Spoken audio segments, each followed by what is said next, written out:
सज्जन श्रोते हो, प्रभात.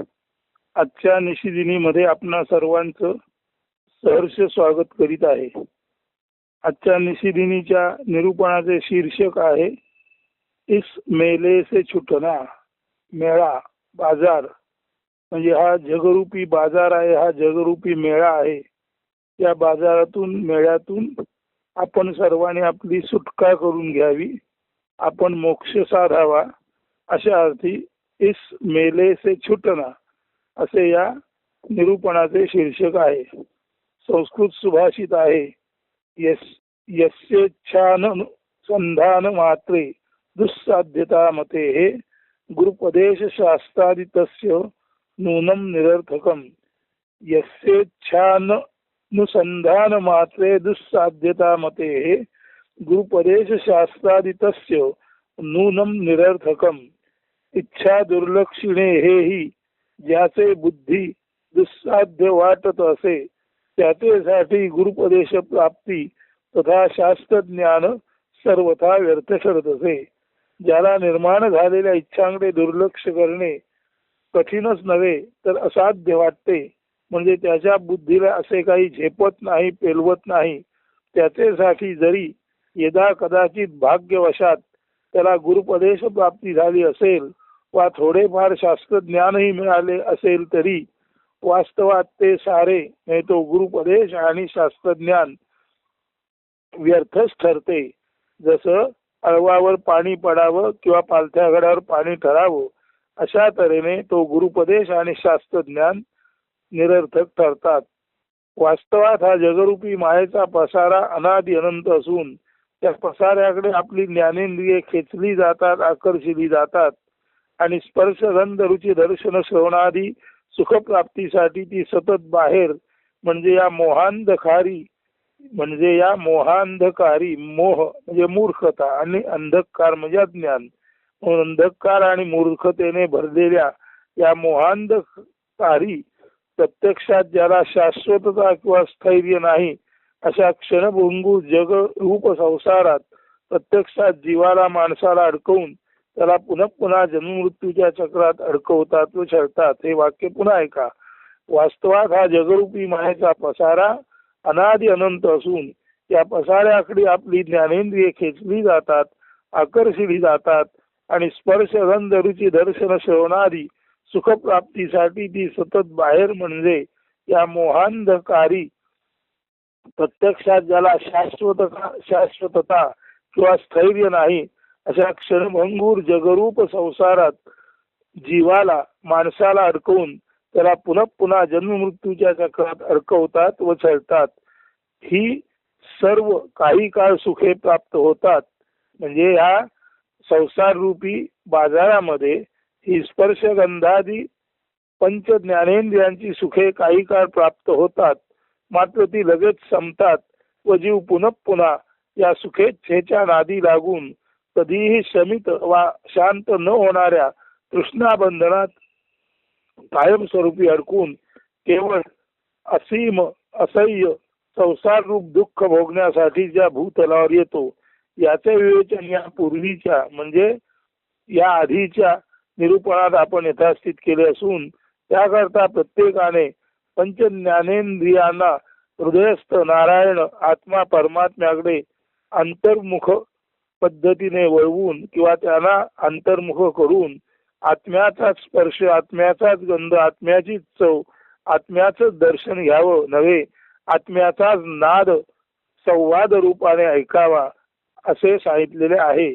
आणि असे या जन्मात ज्याला शक्य झाले तो सर्वस्वाने आत्मसुख मिळवून जे चिरंतन असते, एकदा ते मिळाले की पुन्हा मिळायचे असं दुसरं काही उरत नाही. तेव्हा जर आपण आपल्या पंच ज्ञानेंद्रियांना अंतर्मुख करून जर केवळ आणि केवळ आत्म्याचाच स्पर्श, आत्म्याचाच गंध, आत्म्याचीच रुची, आत्म्याचे दर्शन आणि आत्म्याचाच नाद किंवा आवाज त्याच्याशीच आपण बोलू शकलो, संवाद साधू शकलो तर हे आत्म्याचे चिरसुख याच जन्मात आपल्याला प्राप्त होऊ शकते.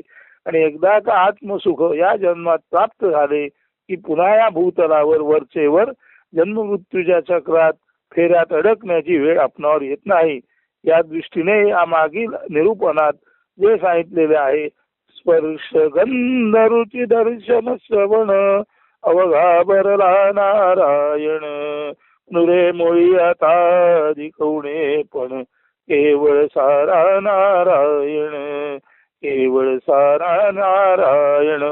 हे जर आपण आपली पंचज्ञानेंद्रिये आपल्या हृदयस्थ नारायणाकडे, आत्मा परमात्मा किंवा ब्रह्माकडे वळवली तर ब्रह्माचाच स्पर्श, ब्रह्माचाच दर्शन, ब्रह्माचीच चव, ब्रह्माचाच नाद संवाद किंवा वाणी आणि अर्थात ब्रह्माचाच गंध असा आत्म्याचा दिव्य स्पर्श, दिव्य गंध, दिव्य रुची, दिव्य दर्शन आणि दिव्य नाद किंवा श्रवण या पाचही दिव्य सुखाप्रत आपण वळतो. जेव्हा आपण आपली ही सर्व बाह्य ज्ञानेंद्रिय अंतर्मुख करतो आणि आपल्यातील ससंवेद्य आत्मशक्तीकडे पाहतो तेव्हा, आणि एकदा का असे झाले की सर्वोच्च ब्रह्मसुख आपल्याला प्राप्त होते.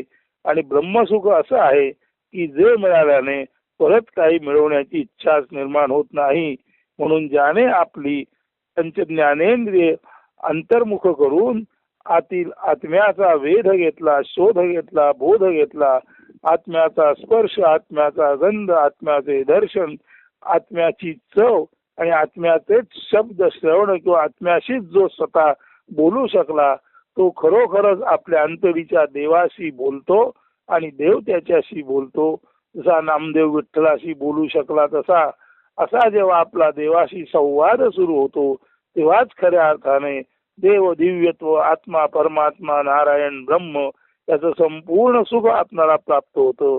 आणि ब्रह्मसुख असं आहे की जे मिळाल्याने अन्य क्षुद्र सुखाची आपल्याला इच्छाच होत नाही आणि स्वाभाविकपणे आपल्या इच्छांचा अंत होतो.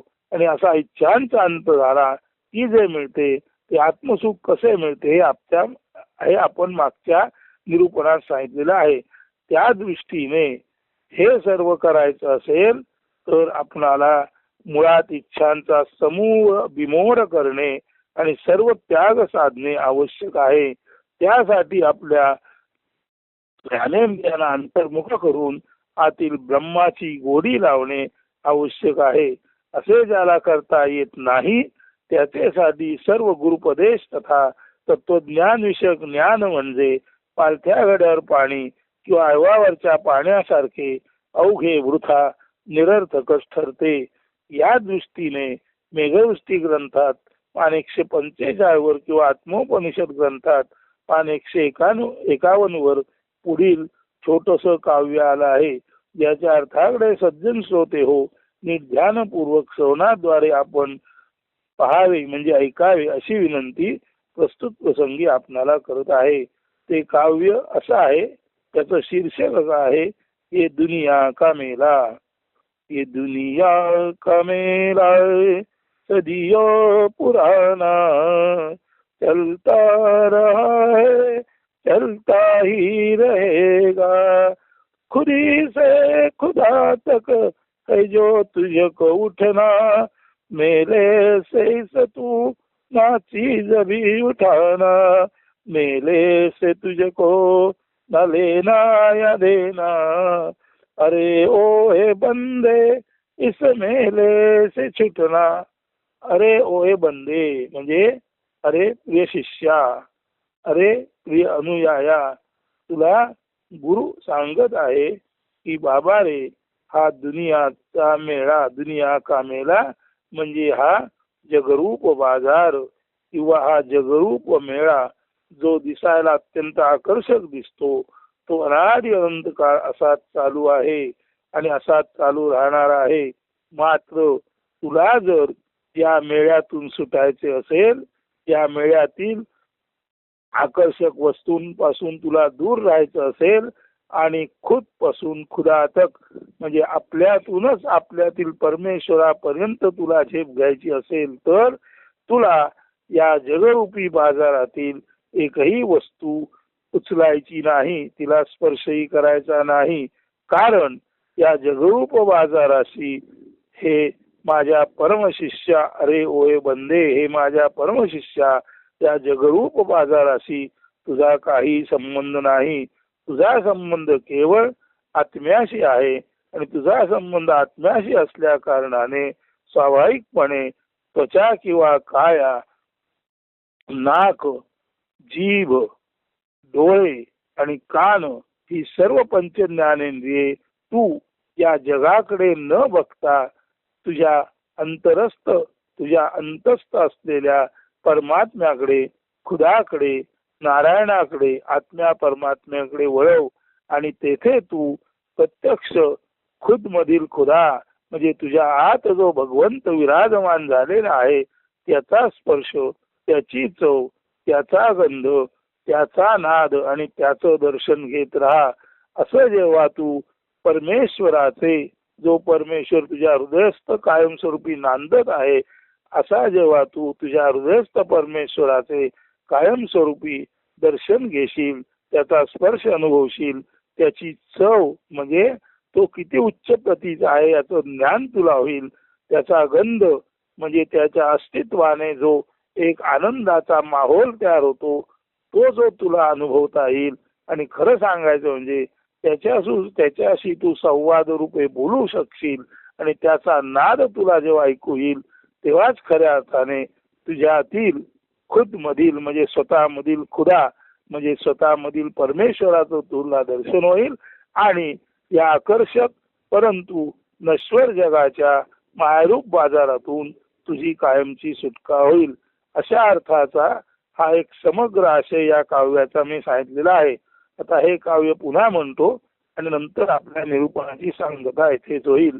ये दुनिया का मेला, ये दुनिया का मेला सदियों पुराना, चलता रहा है चलता ही रहेगा, खुदी से खुदा तक है जो तुझको उठना, मेले से तू ना चीज भी उठाना, मेले से तुझको ना लेना या देना, अरे ओ हे बंदे इस मेले से छुटना. म्हणजे या जगरूप मायाई बाजार आणि त्यातील वस्तूशी तुझा काही संबंध नाही.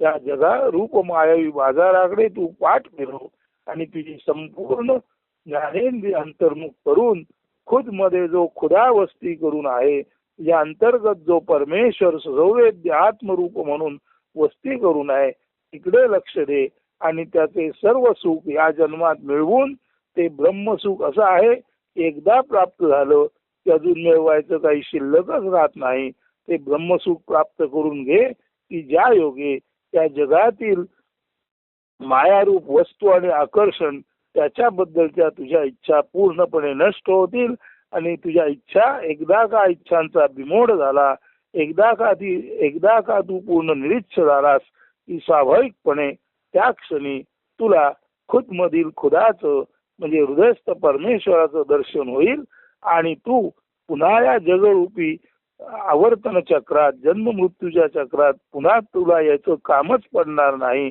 आणि सर्वस्वाने तू मुक्त एखाद्या आकाशात उडणाऱ्या गरुडाप्रमाणे मुक्तांगणात फिरणाऱ्या मुक्ताकाशात फिरणाऱ्या गरुडाप्रमाणे तू खराखुरा पूर्ण मोक्ष प्राप्त झालेला या भूतलावरील वैनतेयच म्हणावा. वैनतेय याचा अर्थ गरुड म्हणजे मुक्तपणे संचारणारा पूर्ण स्वातंत्र्य असणारा असा माणूस तू होशील आणि तुला हे जेव्हा मुक्तीचं स्वातंत्र्य मिळेल तेव्हा तुझा तू राजा असशील. तुला वाटलं तर काही ईश्वरी कार्यासाठी तू या जगात पुन्हा येऊ शकशील, अन्यथा तुला या जन्ममृत्यूच्या चक्रात सापडण्याचं कारणच उरणार नाही. कारण तुझ्या इच्छांचा पूर्ण बिमोड झाला आणि तुझ्यातीलच परमेश्वराचं दर्शन तुला आलं. आणि जेव्हा परमेश्वर आपल्या आत आहे असं जेव्हा आपल्याला दर्शन होतं तेव्हा आपणच परमेश्वर असल्याचा अहसास म्हणजे सोहम तो मीच आहे याची अनुभूती येते. आणि अशी अनुभूती आली की या जगरूप संसारातून कायमची सुटका मिळते. म्हणून या निरूपणाचं शीर्षक आहे इस मेले से छुटना.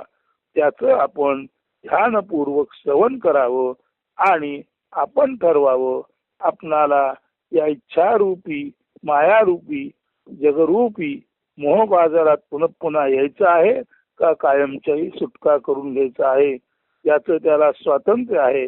परंतु हे सर्व निरूपण आपण ध्यानपूर्वक ऐकावं, त्याचं मनन चिंतन निधिध्यासन करावं आणि निश्चितच आपणाला शक्य आहे ती मुक्ती याची देही याची डोळा मिळवावी असं सांगून आजचं हे निरूपण इसमेले से छुटना इथेच संपन्न होत आहे. धन्यवाद. अस्तु. सुदिन सुप्रभात.